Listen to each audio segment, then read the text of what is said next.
Hi guys, எல்லாத்துக்கும் வணக்கம். நான் உங்கள் கேஎஸ்கே என்டர்பிரைஸ்லேருந்து பேசுகிறேன்.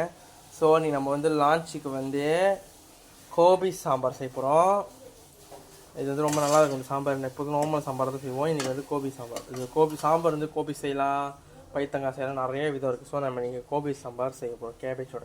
ஸோ வாங்க நான் அதோட இன்க்ரீடியன்ஸ் காமிச்சிடலாம். ஃபர்ஸ்ட் வந்து கோபிஸ் இப்படி நல்லா தண்ணியில் போட்டு கழுவி எடுத்துக்கோங்க. வெட்டிட்டு தண்ணியில் போட்டு நல்லா சுத்தமாக கழுவி எடுத்துக்கோங்க. கழுவிட்ட பிறகு இது வந்து பருப்பு வந்து எங்கள் அம்மா அடுப்பில் போட்டு வேக வச்சுட்டு இதை வேக வச்சு வடித்துட்டு எடுத்துட்டாங்க. இது வந்து பருப்பு வேக வச்ச பருப்புல.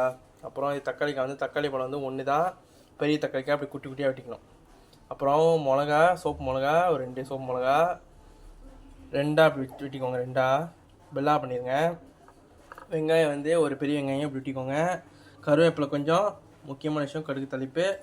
அப்புறம் மஞ்சத்தூள் சர்போ குஞ்சேட், அப்புறம் இது வந்து சர்போ சின்தான் சீரகத்தூள். ஓகே, ஸோ இதை போட்டு நம்ம இன்றைக்கி வந்து லான்ச்சுக்கு வந்து கோபிஸ் கறி வைக்க போகிறோம். கோபிஸ் கறி வித் சாடின் சம்பால். ஸோ வாங்க நம்ம சமைக்கிற வீடியோவுக்கு போகும். ஃபர்ஸ்ட் வந்து எண்ணெய்க்கு சூடாக வந்ததுக்கப்புறம் கடுகு தாளிப்பு கொடுப்போங்க.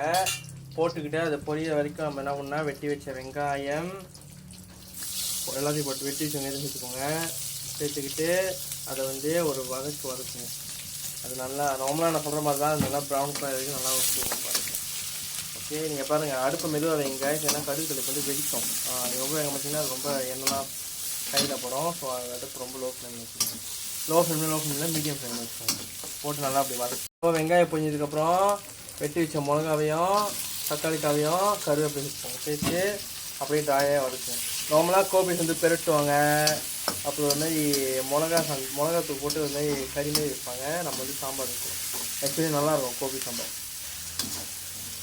போட்டு நல்லா வதக்குங்க. இதெல்லாம் நல்லா பொரிஞ்சு இந்த தக்காளி பழம் நல்லா வெந்து சாஃப்டாக வரும். ஸோ 2 நிமிஷம் அதை வேக விட்டதுக்கப்புறம் அது நார்மலி நல்லா வெந்ததுக்கப்புறம் கொதிக்க வச்சு எடுத்த பருப்பு வச்சுருக்கோம். பருப்பு வச்சுட்டு லைட்டாக வதக்கிக்கோங்க.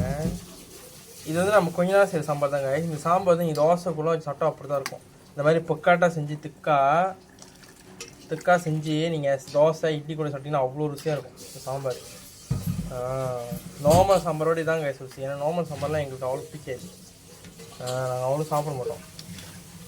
இந்த மாதிரி கடுகு கீரை சாம்பார், இந்த மாதிரி முருங்கைக்கீரை சாம்பார், நிறைய சாம்பார் இருக்குல்ல, அதெல்லாம் செஞ்சால் தான் சாப்பிடுவோம். ஸோ இது வந்து நீங்கள் கோபி சாம்பார். அதை போட்டதுக்கப்புறம் தண்ணி ஊற்றி கொஞ்ச நேரம் நல்லா கிண்டி விட்டுட்டு அந்த இது நல்லா வேக வைக்கணும். அதில் ஜீரகத்தூள் சேர்த்துக்கோங்க. இதெல்லாம் உடம்பு ரொம்ப நல்லது, இந்த ஜீரகத்தூள்லாம். ஸோ இது சேர்த்துக்கிட்டு மஞ்சத்தூளையும் கொஞ்சம் சேர்த்து. மஞ்சத்தூள் வந்து கலர் இருக்குது, மஞ்சத்தூள் கொஞ்சம் அதுவும் உடம்பு நல்லது தான். போட்டு நல்லா கிண்டுங்க. அந்த கிண்டி அதை வந்து இந்த பருப்பு வந்து நல்லா கொதிக்க விடணும். அப்போ தான் நல்லா வேகும். பாருங்கள், சாம்பார் கலந்து வச்சுட்டிங்கன்னா இது நீங்கள் உருளைக்கிழங்குலாம் ஆட் பண்ணணும் நல்லாயிருக்கும். பட் நாங்கள் உருளைக்கிழங்கு ஆட் பண்ண மாட்டோம். நம்மளாம் அந்த மாதிரி கோபி சாம்பார் செஞ்சாக்கா ஏன்னாக்கா வந்து உருளைக்கிழங்கு ஆட் பண்ணால் அது ரொம்ப திக்காகிடும். கறி காணப்போ ஒரு காய் தான் இருக்கும். ஸோ நீங்கள் உப்பு தேவை கொடுக்கோங்க. ஸோ உருளைக்கிழங்கு கேரளாக நீங்கள் சேர்த்துக்கலாம். போட்டு நல்லா கிண்டி அதை வந்து கொஞ்ச நேரம் கொதிக்க விடுங்க. அந்த இது நல்லா வேக வரைக்கும். ஸோ இதை பாருங்கள், நம்மளோட சாம்பார் வந்து கொதிச்சிச்சு. இந்த கட்டத்தில் நம்ம கழுவி சுத்தம் பண்ணி வச்ச கோபி எல்லாத்தையும் அப்படியே சேர்த்துப்போம். Last step guys.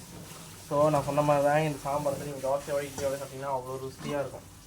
Okay, normal சாப்பிட்றது இன்னும் ருசியாக இருக்கும் கைஸ்.